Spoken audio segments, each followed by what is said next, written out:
안녕하세요. 저는 서울에 거주하고 있는 30대 후반 여성입니다. 가족이라는 이유로 본인 가족만 챙기는 남편 때문에 이렇게 사연을 보내게 되었습니다. 어느 날 시모와 장을 보러 갔다가 시모 손에 들린 카드 한 장을 본 저는 얼어붙을 수밖에 없었는데요.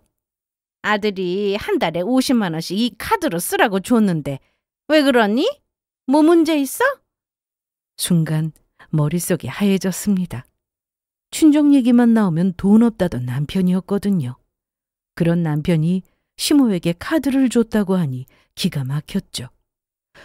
그런데 알고 보니 남편이 시댁에 준 건 카드만이 아니었습니다. 그래서 저는 그날 이후 남편 인생의 잔고를 제로로 만들어줬는데 남편은 물론 시댁까지 어떻게 됐는지 그 사연을 지금 바로 시작해 보겠습니다. 남편은 교대 근무를 하느라 일반 직장인과 달리 점심때 출근하거나 남들 퇴근할 때 출근하는 날이 많았습니다. 시모도 이걸 알고 있었는데 어느 날 다급한 목소리로 전화가 왔습니다. 아이고, 지금 우리 동훈이가 전화를 안 받는데 너네 어디냐? 전 지금 회사고 동훈 씨는 자고 있을 텐데 무슨 일 있으세요? 아니, 지금 시간이 몇인데 자고 있다는 거야. 오늘 동훈 씨 저녁에 출근이라. 참, 그렇지. 아이, 그럼 네가 얼른 깨워가지고 병원에 오너라. 아버지 지금 병원에 실려왔어. 네? 어느 병원이에요? 시모의 목소리만 들어도 정신이 없는 듯 했습니다. 시부는 결혼 전부터 건강이 좋지 못하셨는데요. 제가 남편과 결혼한 지 얼마 되지 않았을 때 급성 뇌출혈로 응급실에 이송되어 치료를 받으셨으나 결국 돌아가셨습니다. 이 일로 어머님은 크게 상심하셨고 저나 남편이 더 신경 쓰며 살았습니다. 결혼 초 시댁에서는 저희만 잘 살면 된다며 가끔 용돈도 주셨습니다. 저희에게 바라시는 것도 크게 없었고요. 그런데 아버님 돌아가시고 어머님이 혼자 되신 이후로 문제가 조금씩 생기기 시작했습니다. 어머니는 한마디로 경제관념이 없는 그런 분이셨습니다. 아버님 돌아가시고 혼자 되신 게 적적하셨는지 바로 다른 남자를 만나기도 했는데 뭐 이거야. 어머님도 본인 인생이 있으시니 이해했습니다. 이 점은 그렇다 쳐도 아버님 돌아가시면서 남긴 돈과 보험금 그리고 기타 등등 약 1억 5천만 원에 달하는 돈이 어머님 통장으로 들어갔죠. 작은 돈도 아니고 그렇다고 엄청 큰 돈도 아니었지만 뒀다가 필요한 데 쓰시면 좋았을 걸. 어머님은 정말이지 돈을 물쓰듯 쓰셨습니다. 처음엔 당연히 몰랐어요. 시모 통장 내역까지 며느리가 알 수 없는 노릇이었으니까요. 네, 엄마. 아, 그래요? 알겠어요. 주말에 민정이랑 같이 갈게요. 네, 그럼 쉬세요. 어머님? 그런데 주말에 왜? 아, 엄마가 인테리어 바꾸셨다고 보러 오라고 하시네. 갑자기 인테리어는 왜? 시댁은 구축이긴 했지만 그래도 내부는 깔끔했습니다. 지저분하지도 않고 굳이 인테리어를 다시 할 필요도 없었죠. 그런데 이번에 새로 공사를 했다고 해서 물어봤는데 돌아가신 아버님 생각이 자꾸만 난다고 하면서 큰돈 들여 집 내부를 새로 다 뜯어 시공했다고 하더군요. 그래서 이때 알았습니다. 아버님 보험금이 얼마나 되는지 그리고 그 돈을 다 쓰고도 돈이 부족해서 남편이 저 모르게 500을 시모에게 드렸다는 것을요. 이 사실을 알고 남편에게 물었는데 미안해 민정아. 진작에 내가 말하려고 했는데 엄마가 급하다고 입금 먼저 해달라고 해서 일단 보내드렸어. 그리고 나서 나도 자기한테 말할 타이밍을 놓쳤어. 그런데 그 돈 그냥 드린 거 아니고 엄마가 갚는다고 하셨어. 진짜요. 갚는다고? 안 주시면 그때 그 돈을 어떻게 달라고 할 건데? 못하지. 살면서 급하게 500 정도 쓰지 못할 정도로 저희 못 살지 않았습니다. 둘 다 회사 다니며 돈 벌고 있고 그 돈으로 결혼하고 마련한 신혼집 대출금 갚으면서 사는데 언제든 쓸 수 있게 비상력으로 쓸 돈은 따로 마련해두고 있었죠. 하지만 결혼해서 부부가 됐으면 단돈 1,000원이라도 서로 상의해서 쓰는 게 맞는 거잖아요. 그게 저는 너무 서운하고 기분이 나빴습니다. 다행히 남편은 제가 말을 길게 하지 않았음에도 그 포인트를 정확히 알고 있었고 바로 미안하다며 다시는 이런 일이 없게 주의한다고 하더군요. 그리고 사실 혼자 되신 시모를 보며 저도 내심 마음이 쓰이던 상황이라 더 화를 내지도 못했습니다. 그런데 그날 이후로 뭐든지 시댁에 퍼주려고 하는 남편 때문에 골치였습니다. 이걸 매번 말하면서 따지는 제가 오히려 속 좁은 사람이 될 정도로 큰 걸 퍼주는 게 아니라 아주 사소한 것들, 그러니까 음식이나 생활용품 이런 것들을 시댁에 갖다 줬습니다. 자기야, 저번에 샀던 돌돌이 못 봤어? 돌돌이? 그게 뭐지? 바닥 청소할 때 쓰는 테이프 있잖아. 아, 그거 내가 엄마 드렸어. 어? 리필용으로 남겨둔 건데 그걸 드리면 어떡해. 아, 그거 얼마나 한다고 그래. 또 사면 되는 거지. 난 안 쓰는 건 줄 알았지. 물론 저희가 안 쓰는 물건, 그러니까 깨끗하거나 아예 포장도 안 뜯은 것들은 제 허락을 받고 남편이 시댁에 갖다 드리곤 했습니다. 여보, 이거 토스트기네? 똑같은 게 또 있어? 친구가 집들이 선물로 사왔잖아. 똑같은 걸로 샀길래 그냥 뒀지. 그럼 이거 엄마 드릴까? 어차피 도도 우리 안 쓰잖아. 우리는 쓰는 거 있고. 그래, 그러자. 그런데 그 이후로 청소기부터 휴대용 미니 냉장고, 핸드믹서기 등등 정말 이것저것 시댁에 드리는 물건이 많았습니다. 저도 다 괜찮다고 한 것들이라 상관은 없었는데 이건 시작에 불과했습니다. 주말에 홈쇼핑 채널을 보면서 샴푸가 싸게 팔길래 어차피 있으면 다 쓰니까 넉넉하게 2박스를 주문했습니다. 그리고 며칠 뒤 택배가 도착했는데 남편이 먼저 박스를 뜯어보더니 시모에게 전화를 걸더라고요. 엄마, 우리 샴푸 많이 샀으니까 하나 드릴 테니 써보세요. 아이, 많다니까.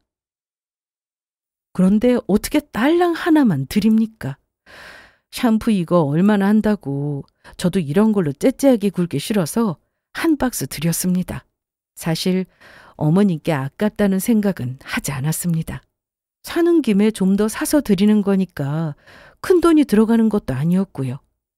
남편과 장을 보러 가서는 감자라도 사려고 하면 여보, 감자 싼 거 아니야?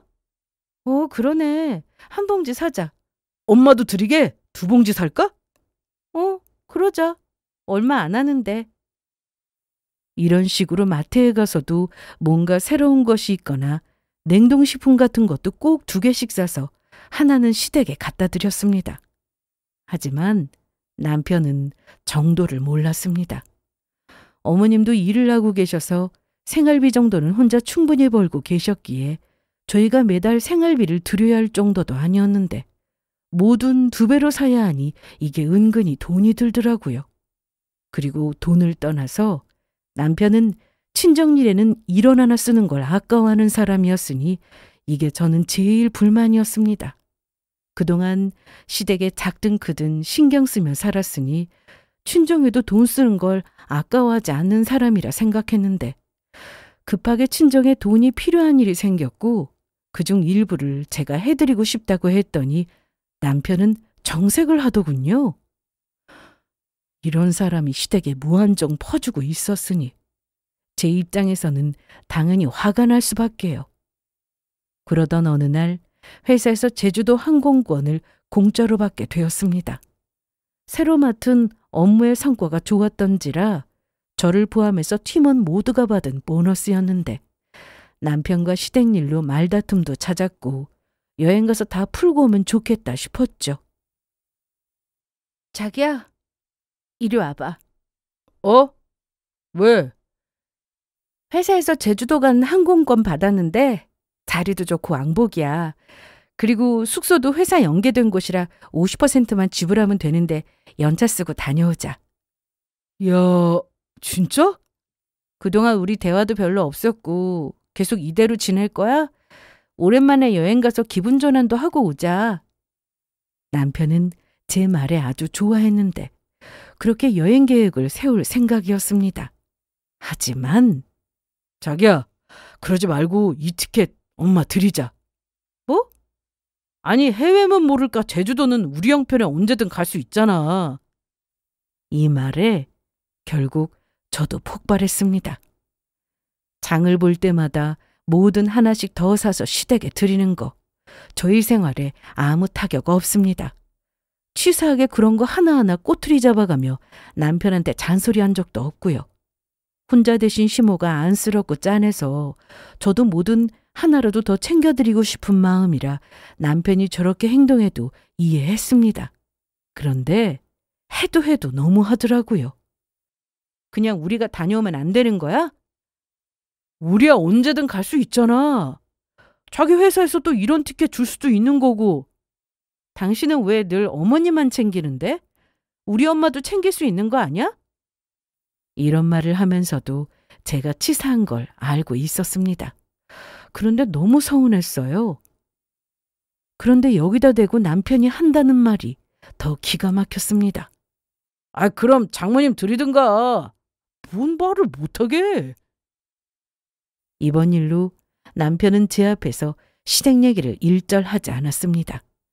툭하면 이거 드릴까 저거 드릴까 하던 사람이었는데 제가 한 말에 정신을 차린 건지 서운함이 너무 커서 일부러 저러는 건지 알 수는 없었으나 집에 안 쓰는 물건이 있어도 같이 장을 보러 가서도 남편은 시댁 얘기는 하지 않았습니다.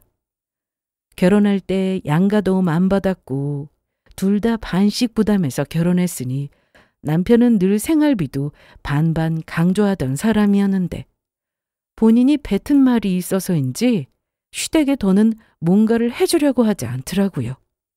그래도 명절에는 따로 용돈 드리고 기념일 챙기고 그렇게 살았습니다.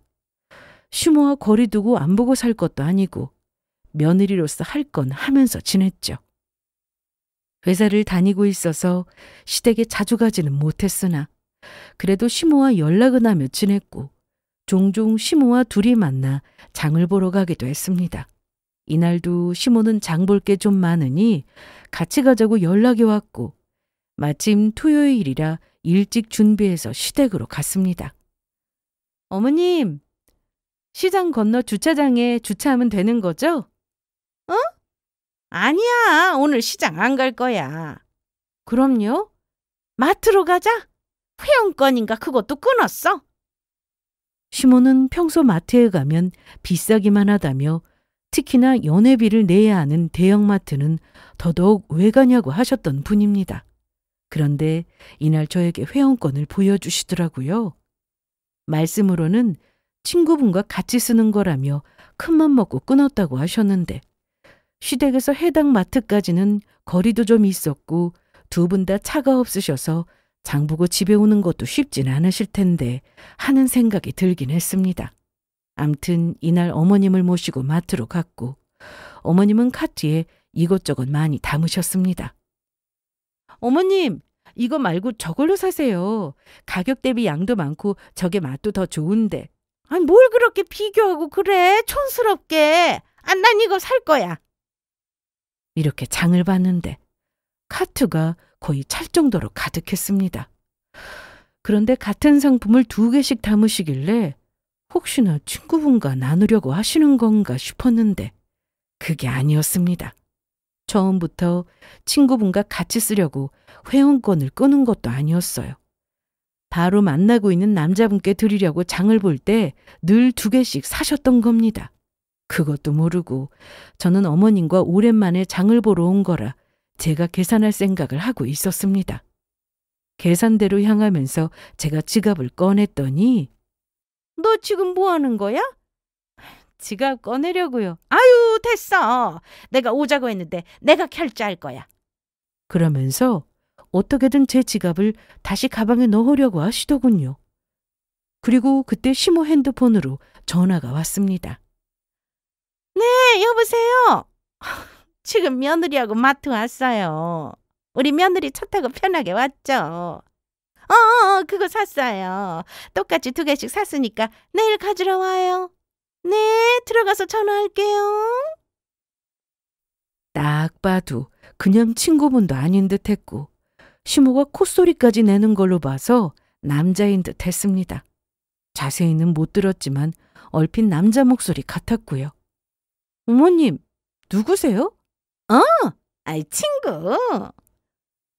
그리고 잠시 뒤 계산할 때 시모가 본인 지갑에서 카드 한 장을 꺼내는데 봤더니 남편 이름으로 되어 있는 카드였습니다. 어머님, 카드 새로 만드셨어요? 이거 우리 통은이 카드? 이럴 때 써야지. 제가 황당한 표정을 지었더니 시모가 한다는 말이 아니, 너 표정이 왜 그래? 우리 아들이 한 달에 50만 원씩 이 카드로 쓰라고 줬는데 왜 그러니? 한동안 시댁에 갖다 주는 게 뜸하더니 다 이유가 있었습니다. 매달 얼마씩 쓰라고 아예 카드를 시모에게 드렸더라고요. 그것도 최근에 드린 게 아니라 시모는 받은 지 오래된 듯 보였습니다. 그런데 한 가지 이상한 게 있었죠. 저희는 맞벌이에 서로 버는 돈이 얼만지 대충 알고 있었습니다. 서로 통장에 얼마 찍히는지 알고 있었고 버는 돈 가지고 서로 속이는 건 없었습니다. 아니, 속일 거라는 생각을 제가 하지 못하고 살았죠. 매달 고정 지출은 물론 카드값으로 얼마 나가는지 서로 알고 있는데 어머님이 그간 남편 카드로 쓰셨다면 제가 모를 리 없었습니다. 카드 내역을 하나하나 살펴보지는 않았지만 남편은 주유비에 점심값, 그 외에 돈을 써야 할 때는 저에게 말하곤 했으니까요. 특히나 시모는 마트에 주로 남편 카드를 쓰신 모양이었는데 카드 사용 내역에 마트에서 결제한 게 있었다면 제가 진작에 의심을 했을 겁니다. 그래서 이날 시댁에 어머님을 모셔다 드리고는 집에 와서 남편에게 직접 물어봤습니다. 자기야. 왜? 어머님한테 카드 드렸다며? 그게 어떻게 나한테 말도 없이 이래? 말하려고 했어. 언제? 진짜야. 그런데 내가 저번에도 그러더니 대신에 엄마한테 물건 드리는 건 없잖아. 그럼 된 거 아니야? 너 은근히 그거로 스트레스 받는 거 나도 알아. 그래서 그거 대신 내 카드 드렸는데 그게 왜? 그럼 카드값은? 시모가 쓰는 카드 대금은 대체 무슨 돈으로 내고 있는지 남편에게 물었는데 바로 대답하지 못했습니다. 제가 계속 추궁하니 내 용돈 아껴서 그걸로 내는 거야. 됐지? 뭐라고? 자기한테 돈 달라고 하는 것도 아닌데 뭘 그렇게 화를 내. 내 엄마야. 너한테 내가 카드 달라고 했냐? 돈 달라고 했냐? 그거 아니잖아. 너한테 말 안 하고 엄마한테 카드 드린 거 미안해. 그런데 내가 뭐 나가서 도박한 것도 아니고 여자 만나고 다닌 것도 아닌데 너무한 거 아니야? 내 가족 내가 챙기고 싶다는데 그것도 못하게 하냐? 내가 이 자리에서 분명히 말하는데 내가 쓸 돈 아껴가면서 엄마 챙기고 있는 거고 이거 말고 너한테 속인 것도 없어. 그러니까 그만해.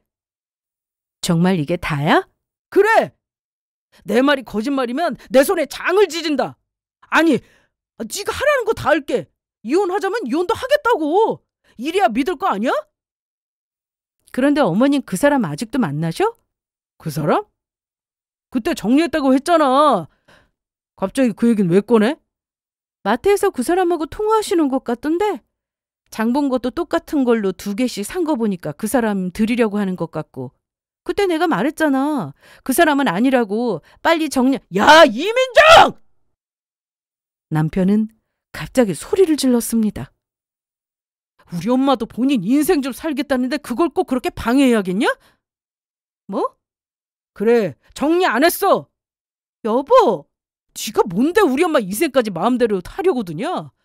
그분이 어떤 분인 줄 알아? 사장이야, 사장. 우리 엄마도 편하게 사셔야지. 나도 그때 네 말처럼 그분 인상이 별로여서 우리 엄마한테 만나지 마시라고 반대했는데 인상이 뭐 밥 먹여주냐? 나이 들어서 돈 없으면 결국 우리가 고생이잖아. 사장이면 돈도 많이 벌 텐데 왜 어머님이 그렇게 장을 봐주시는 건데? 그야 엄마가 해주고 싶은가 보지. 암튼 엄마 그분하고 사시면 너도 편한 거 아니야? 솔직히 말해봐. 신경 안 쓰고 돈도 안 들고 좋잖아. 엄마 팔자 좀 피게 냅둬. 괜히 인상 어쩌고 하면서 내 앞에서 한 번 더 그분 기분 나쁘게 말하기만 해봐. 그땐 내가 진짜 이혼하자 갈 거니까 그렇게 알아. 어이가 없었습니다. 단단히 속고 있는 것 같다는 생각이 들었죠. 거기다 저한테 더 속이는 게 없다고 했지만 믿을 수가 없었습니다. 그래서 저는 결국 남편의 핸드폰을 통해 해당 카드 어플로 들어가 직접 확인했습니다. 저희는 서로 믿었어요. 아니, 정확히 말하면 저는 남편을 믿었습니다.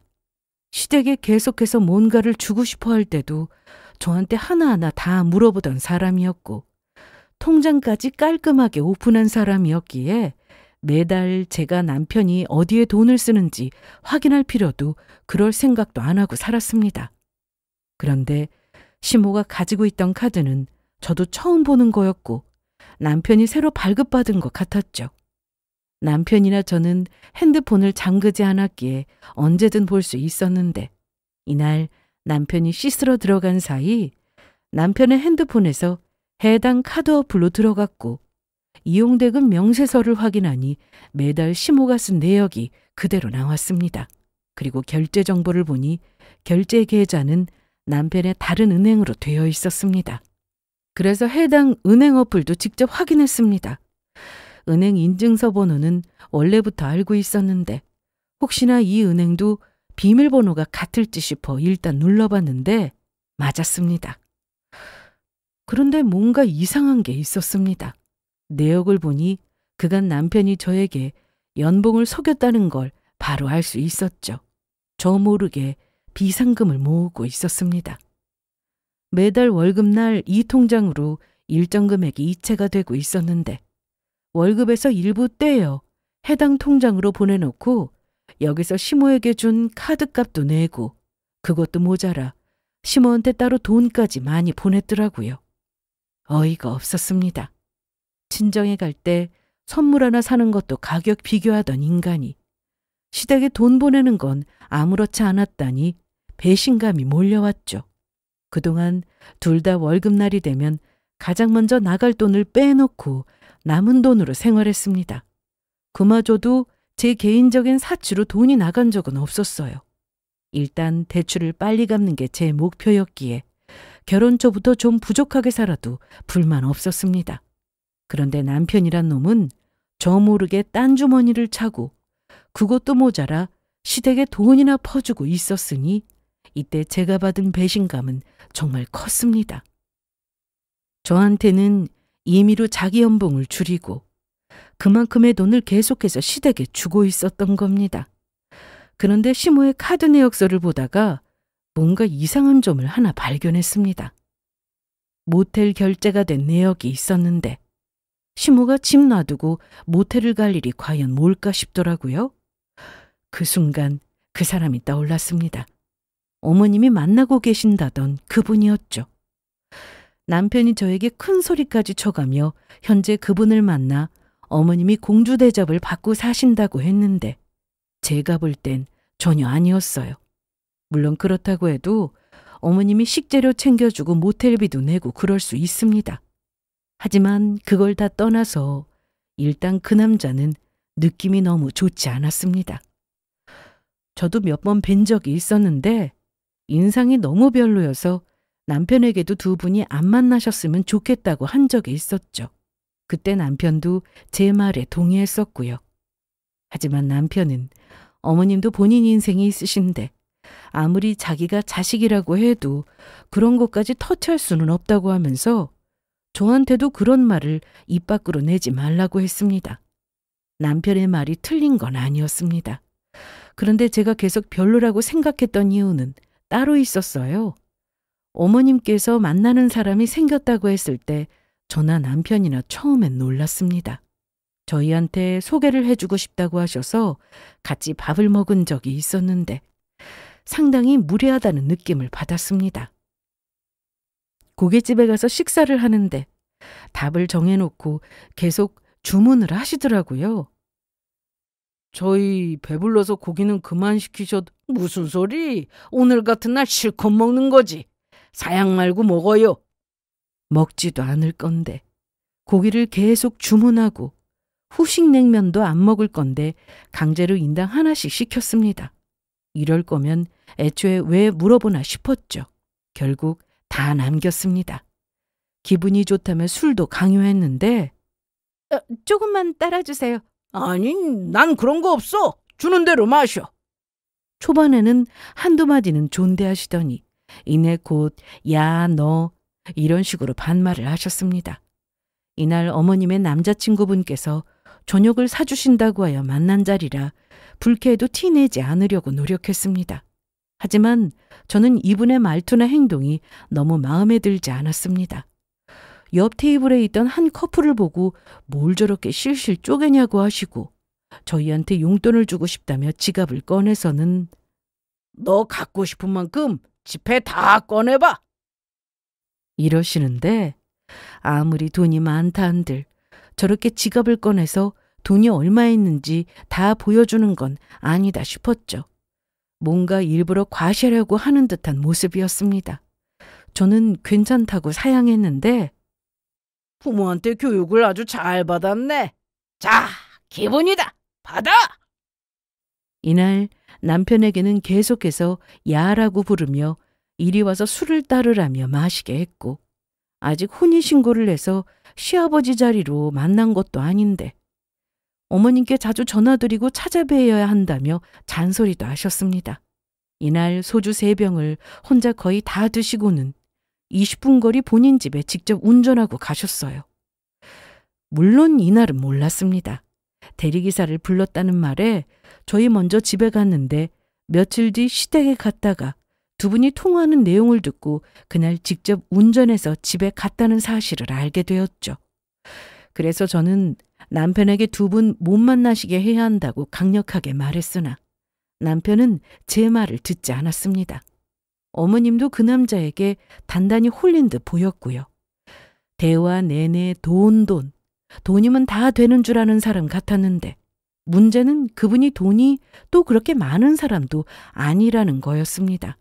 무례하고 선 넘고 무식하고 그럼에도 어머님은 그 상황에 왜 가만히 계시는지 짜증도 났지만 참았습니다. 그리고 얼마 뒤 시모가 그분과 연락을 안 한다는 얘기를 남편에게 전해 듣고는 이제 정리하셨나 보다 했는데 카드 내역에 최근에도 모텔 출입이 있는 것도 그렇고 남편의 말로 두 분이 잘 만나고 계신다고 하니 그 사람의 정체가 궁금해졌습니다. 그래서 저는 며칠 뒤 시댁 근처에 있던 부동산을 찾았습니다. 시모가 그 남자를 만나게 된 건 부동산 사장님 때문이었으니까요. 아이고, 어서 와. 뭐 알아보려고? 아니요, 여쭤볼 게 좀 있어서요. 저는 이날 시모의 남자친구라는 사람이 대체 어떤 분인지 직접 여쭤봤습니다. 회사 운영하는 것 같던데? 회사요? 오, 그리고 내가 직접 소개해 준 건 아니고 우리 부동산에서 서로 얘기하다가 알게 된 거지. 내가 중간에서 이어주고 그런 건 없었어. 둘이 눈 맞은 거지 뭐. 그런데 왜 소식이 없어? 무슨 소식이요? 식 안 돌리냐고. 식이요? 이미 아버지로 받아들인 거 아니야? 네? 아닌데요. 부동산 사장님은 뜬금없이 결혼식 얘기를 하셨는데 글쎄 남편이 시모 남자친구에게 돈을 해줬다고 했습니다. 아직 가족도 아닌데 돈 해줄 정도면 곧 식 올리는 거 아니야? 난 그렇게 알고 언제 국수 먹여주나 하고 있었는데. 이날 부동산 사장님은 제가 다 아는 줄 알고 저런 말씀을 하셨는데 사업상 급하게 돈이 필요해서 남편이 그 돈을 마련해 줬다고 했습니다. 남편은 시댁에 매달 생활비는 물론 카드값까지 내주는 것 말고도 시모와 만나는 남자에게 급한 자금까지 빌려준 거였죠. 혹시 그분 명함 있으세요? 명함? 아니 곧 가족 될 텐데 명함도 못 받았어? 그게... 하긴 뭐 가족끼리 명함 주고하는 것도 좀 웃긴다. 잠깐만. 여기 있어. 그런데 사업 특성상 사무실을 자주 옮겨 다녀서 명함을 자주 바꿔야 한다면서 이번에 주소 빼고 연락처만 넣고 명함 새로 만들 거라고 하더라고. 지금 사무실도 곧 이전할 거라고 들었어. 저는 이날 집에 오기 전 해당 회사로 찾아갔습니다. 저 말씀 좀 물을게요. 네, 어디서 오셨어요? 저 서종수 사장님 좀 만나러 왔는데요. 미리 약속하고 오셨나요? 약속은 안 했어요. 그럼 만나기 어려우세요? 명함에 있는 주소대로 찾아갔는데 사업하는 사람은 맞는 듯 했습니다. 하지만 미리 연락하고 간 게 아니어서 결국 만나지는 못했는데 괜한 헛걸음은 아니었습니다. 회사를 나와 집에 가려는데 어떤 남자 한 명이 저를 보고 말을 걸었어요. 이 회사 직원이에요? 네? 아닌데요. 그럼 혹시 그쪽도 돈 빌려주고 못 받았어? 갑자기 모르는 사람이 다가와 다그치듯 묻길래 순간 놀라서 가만히 있었는데 제가 놀란 표정으로 명함만 만지작거리고 있으니 그럼 여기 왜 나오는 거예요? 사장하고 무슨 사이냐고요? 대체 왜 이러나 싶었는데 이날 어이없는 얘기를 듣게 되었습니다. 시모의 남자친구라는 그 사람의 소문이 너무 안 좋다고 하더군요. 이 회사에 나 말고 투자한 사람이 좀 있어요. 처음에는 사장하고 밥도 같이 먹고 자주 만나고 연락도 하고 지내서 당연히 믿고 투자한 건데 언젠가부터 연락이 뜸하더라고요. 일하느라 바빠서 그렇다고 하는데 같이 투자한 사람들 중에 이상한 소문을 들었다면서 당장 돈을 빼라고 하는 거예요. 대체 그 소문이 뭐냐고 물었더니 몇 년 전 사기를 쳐서 교도소에 다녀왔다고 했습니다. 중년 여성들을 꼬셔서 돈을 뜯어냈다고 하는데 그 말을 듣는 순간 시모가 바로 떠올랐죠.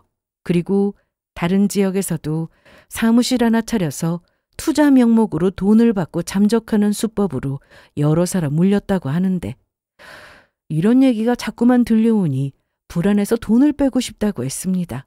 하지만 도통 사장과 연락은 안 되고 찾아가도 직원이 사장 없다고 하니 애가 타는 상황이라고 했죠. 그런데 사무실이 없어진 것도 아니고 사장하고 그래도 통화는 되니까 사기로 신고를 할 수도 없어서 답답하다고 하더라고요. 그러면서 저한테 계속 왜 회사에 들어갔다 온 건지 저도 투자를 한 건지 사장과 무슨 관계인지 캐물었는데 사기당할 뻔했다고 대충 둘러대고는 집으로 돌아왔습니다. 집에 돌아온 저는 너무 어이가 없어서 말이 안 나왔습니다.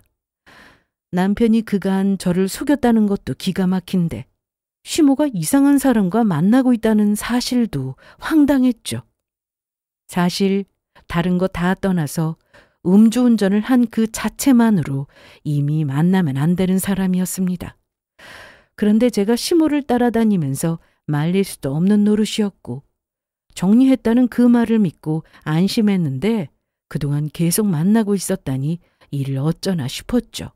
이날 저는 그 남자의 수상함을 알고 어이가 없었고 남편과 이혼을 하더라도 일단 시모가 그런 놈을 만나고 있으니 이 사실을 빨리 알려야겠다는 생각뿐이었습니다. 하지만 시모나 남편이나 제 말을 들으려고 하지 않았습니다. 아니 너 어디서 무슨 소리를 듣고 와서 나한테 이러는지 모르겠는데 그딴 헛소리 하려거든 당장 가! 남편의 반응도 마찬가지였습니다. 아니 오히려 더 날뛰더군요. 너 엄마한테 가서 뭐라고 했길래 엄마가 저렇게 화가 나셨어? 아까 통화했는데 네가 가서 무슨 헛소리 했다며? 헛소리? 그래. 내가 분명히 말했지. 그분에 대해서 함부로 말하지 말라고. 그 사람 소문 들었어? 얘 뭐라는 거야? 뭔 소문? 그리고 소문이라는 건 말 그대로 소문일 뿐이야. 사업하면서 안 좋은 소문 하나 없는 거 봤냐? 교도소도 들어갔다 왔다는 말이 있던데? 너 진짜 그만 못해? 어디서 헛소문 듣고 와서는 이러는 이유가 뭐야? 우리 엄마가 장모님보다 잘 살 것 같아서 그래? 그게 무슨 소리야? 너 그동안 은근히 장모님하고 우리 엄마 비교한 거 내가 모를 줄 아냐? 내가 언제 비교를 했다고 그래?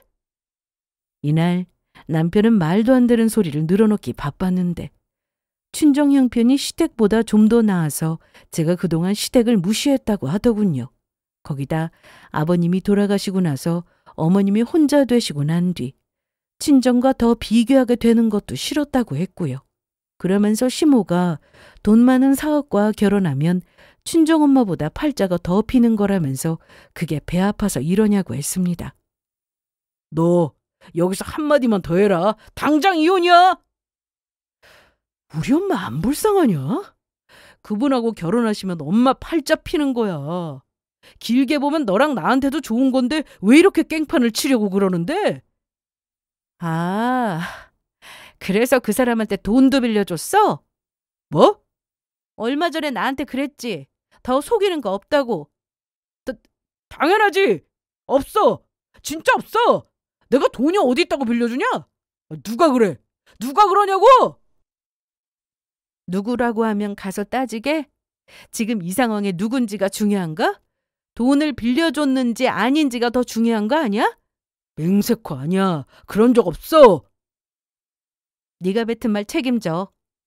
뭔 말? 거짓말이면 손에 장을 찢은다며. 왜 갑자기 말이 없어? 돈 안 빌려줬다니까. 증거 있어? 증거야 많지. 그런데 내가 잠시 미쳤었나 보다. 그간 나 속인 네가 뭐 이쁘다고 아주 친절하게 사기꾼이라고 말해줬을까? 이렇게 듣지도 않을 사람인 거 알았음 말도 안 해주는 건데. 글쎄 말로만 사기꾼이라고 하지 말고 증거를 가져와. 야, 그건 네가 직접 알아봐. 그리고 너 용돈 모아서 어머님 카드값 내줬다고 했는데 나한테 연봉 속였더라? 어? 그렇게 떳떳하고 자신 있으면 회사에서 받은 급여 내역서 가지고 와. 그거 들고 와서 말해. 내가 대체 왜 그래야 하는데? 안 그럼 나랑 이혼인데? 뭐? 네가 그랬잖아. 네 말이 거짓말이면 손에 장도 지지고 내가 시키는 거 다 한다고. 이혼하자고 하면 이혼도 하겠다고. 안 그랬어? 아니 그거 했어 안 했어? 그것만 말해. 남편은 갑자기 꿀먹은 벙어리가 됐습니다. 그러면서 한다는 소리가 그럼 며칠 시간 줘. 내가 회사에 가서 급여 명세서 보여주는 게 뭐 그렇게 오래 걸려. 설마 그것도 거짓으로 작성해서 보여주게? 여태 날 속인 것처럼 또 속이게? 궁지에 몰려서인지 남편은 한동안 말이 없다가 갑자기 큰 소리를 쳤습니다. 목소리만 크면 다 되는 줄 알았는지 말도 안 되는 소리를 또 말이 되는 것처럼 하더라고요. 아이씨, 내가 이래서 번 돈 가지고 내 마음대로 하겠다는데 그게 대체 왜? 뭐라고? 내가 연봉 속여서 우리 사는데 무슨 지장 있었어? 없었잖아. 없으면 없는 대로 살았잖아. 그럼 된 거 아니야? 그리고 나는 네 남편이기 이전에 우리 엄마 아들이야. 아들이 엄마한테 돈 준 게 뭐가 그렇게 문제냐? 아직 재혼한 건 아니지만 엄마랑 만나는 그분이 곧 내 아버지가 될 텐데 그럼 나한테 부모인데 자식이 부모한테 돈 준 게 이렇게 와이프한테 욕먹을 일이야? 어? 말해봐! 아직도 남편은 뭐가 문제인지 전혀 모르는 듯 했습니다. 이런 놈에게 더 말해봤자 제 말이 들릴 것도 아니고 자기 엄마가 이상한 놈 만나고 있다는 걸 친절하게 말해줬는데도 안 들으니 어쩌겠어요? 이혼이 답이었죠. 이혼하자. 뭐? 이혼이 뭐 장난이야? 뭐 이렇게 쉽게 말해? 결혼은 장난이야? 이러려고 나랑 결혼했어? 살다 보면 부모님한테 돈 쓰기도 하는 거지. 그래, 그럴 수 있지. 그런데 나한테 말했었어야지. 친정에 돈 들어간 건 돈 10,000원도 아까워하는 사람이 시댁에는 몇 천씩 퍼주고 있는데 입장을 바꿔봐. 당신이라면 이해되겠냐고. 나도 다 생각이 있어서 그런 거야. 무슨 생각? 투자한 거라고. 뭐? 투자? 그래. 두 분 결혼하시면 나중에 그 재산 어디로 가겠냐? 그분은 자식도 없다고 하는데 사실 조건이 좋잖아. 딸린 식구도 없고 결혼하면 우리 엄마만 봐줄 뿐이고 재산도 좀 있고. 돈 급할 때 도와주는 게 얼마나 큰 힘이 되는데 이럴 때 점수 따는 거지. 남편은 결국 저를 위해서 한 일이라고 했습니다. 나중에는 저와 남편 모두 여유 있게 노후를 보내게 될 거라고 했죠. 제가 아무리 사기꾼이라고 해도 남편은 듣지 않았습니다. 저 모르게 셋이 만났었는지 회사에도 직접 가서 일하는 모습도 보고 했다는데 그러니 제 말은 더 귀에 들어오지 않았을 겁니다. 결국 저는 이혼 소송을 했습니다. 본인 입으로 이혼 얘기를 꺼내놓고 제가 이혼하자고 하니 그럴 이유가 없다고 하더라고요. 하지만 저도 다 알아봤습니다. 남편의 이런 행동은 이혼 사유로 충분했어요. 거기다 남편이 그간 저 모르게 숨겨둔 돈에 대해서도 재산 분할이 가능했습니다. 부부가 서로 재산을 투명하게 공개하고 그 상황에서 재산을 어디에 쓸지 협의했더라면 아무 문제가 없었을 겁니다. 그리고 그런 이유로 이혼 소송은 애초에 불가하다는 것도 알고 있었고요. 하지만 여기서 문제는 애초에 남편이 본인의 연봉을 속였다는 사실이었습니다. 남편은 모든 게 다 저와 잘 살아보기 위한 일이라며 어떻게든 본인 행동에 문제가 없다고 말했으나 법대로 하면 전혀 달랐습니다. 결혼 전 학력이나 소득, 경력 등에 대해서 과장하거나 속이고 결혼해서도 본인 돈 거래에 대해 정확하게 알리지 않을 경우 부부간의 신뢰를 깨트리고 혼인관계를 파탄에 이르게 하므로 이혼 사유로 충분하다고 했죠. 이 사실을 시모가 알고는 한바탕 난리가 나기도 했습니다. 너 어떻게 이혼한다고 이 난리를 피우냐? 어? 나는 내 인생 못 살아? 사세요. 마음대로 하시라고요. 뭐야? 너 그 말투 뭐야? 저는 할 만큼 했습니다. 그 사람 사기꾼이라고 이미 말씀드렸는데도 안 들으셨잖아요? 누가 사기꾼이야? 어디다 대고 사기꾼이래? 나도 알아볼 거 다 알아봤어. 그 회사 나도 가봤다고. 아, 그러셨어요? 그리고 나도 그 소문 들었어. 네? 원래 잘 나가면 경쟁자가 많아지는 법이야. 나도 이상해서 물어봤는데 통정업계에서 유독 잘 나가니까 주변에서 가만히 놔두질 않는다고 하더라. 그래서 헛소문 퍼뜨리는 거라고. 헛소문이요? 제가 듣기엔 아닌 것 같은데요? 네가 뭘 안다고 나서냐? 내가 애야? 너보다 인생 더 살았고 아는 것도 너보다 많아. 사람 보는 눈이 내가 얼마나 정확하다고. 그리고 내 아들이 나한테 돈 좀 준 거 가지고 치사하게 그러면 못 쓴다. 여기서 그만해. 부부가 살다 보면 이런 일 저런 일 있는 법이야.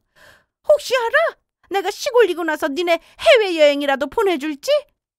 필요 없습니다. 너 끝까지 이혼하겠다 이거야? 네. 폭을 팔로 걷어차는구만. 시모는 요즘 세상에 이혼은 흠도 아니라며 그렇게 하고 싶으면 하라고 했습니다. 그러면서 자기 아들이 더 젊고 예쁜 여자 만난다고 해도 나중에 다시 재결합하자고 이런 말 절대 하지 말라고 하더군요. 시모나 남편이나 저한테 잘못한 건데 그건 인정할 줄도 모르고 끝까지 가짜에 속아 저러고 있으니 그게 두 사람의 운명인가 싶은 생각이 들었습니다. 그렇게 저희는 소송 끝에 이혼을 했습니다.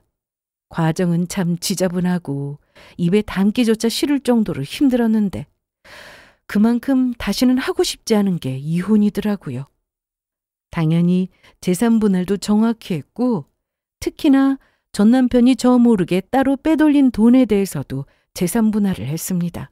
거기다 혼인관계 파탄의 주된 책임은 가정의 소홀하고 시댁만 챙기고 배우자 몰래 따로 빼돌린 돈의 상당 부분을 마음대로 쓰고 아내의 신뢰를 회복하고 혼인관계를 유지하려는 노력을 하지 않은 남편에게 있다는 판결이 나오면서 위자료도 받게 되었습니다.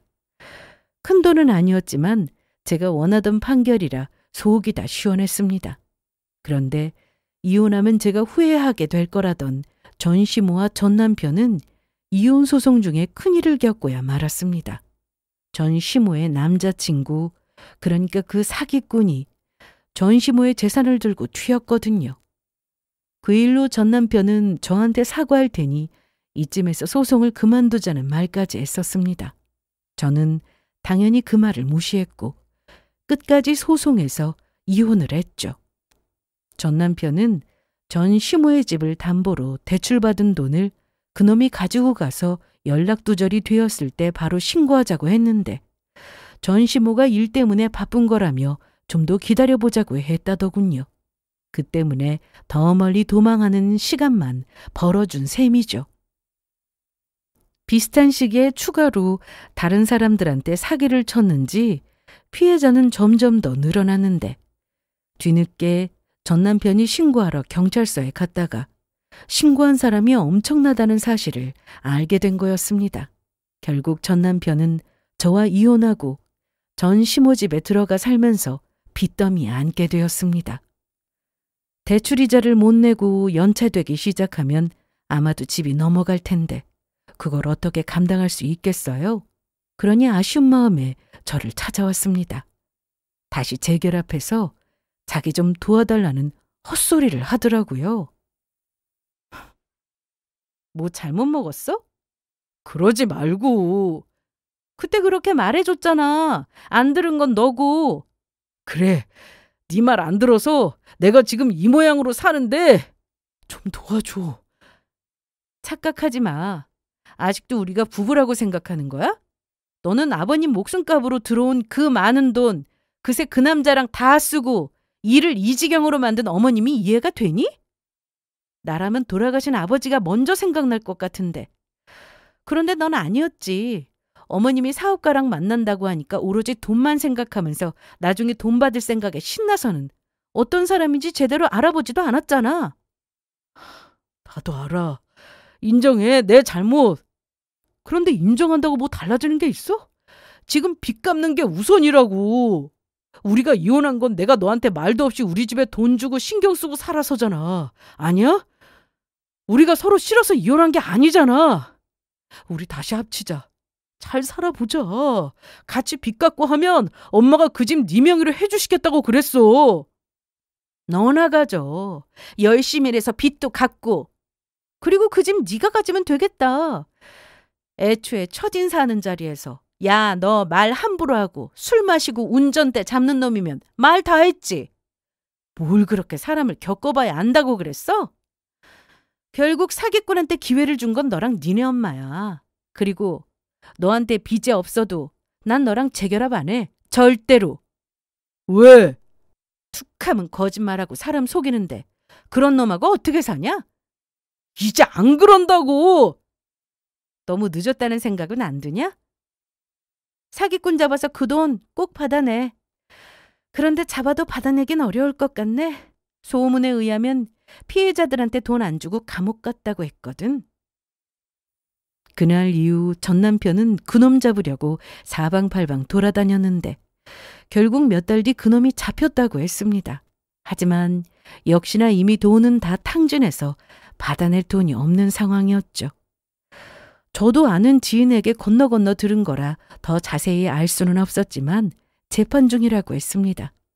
사기꾼을 잡아도 빚은 해결되지 못하니 전 남편이나 전 시모나 속이 어떨지 대충 짐작이 됐습니다.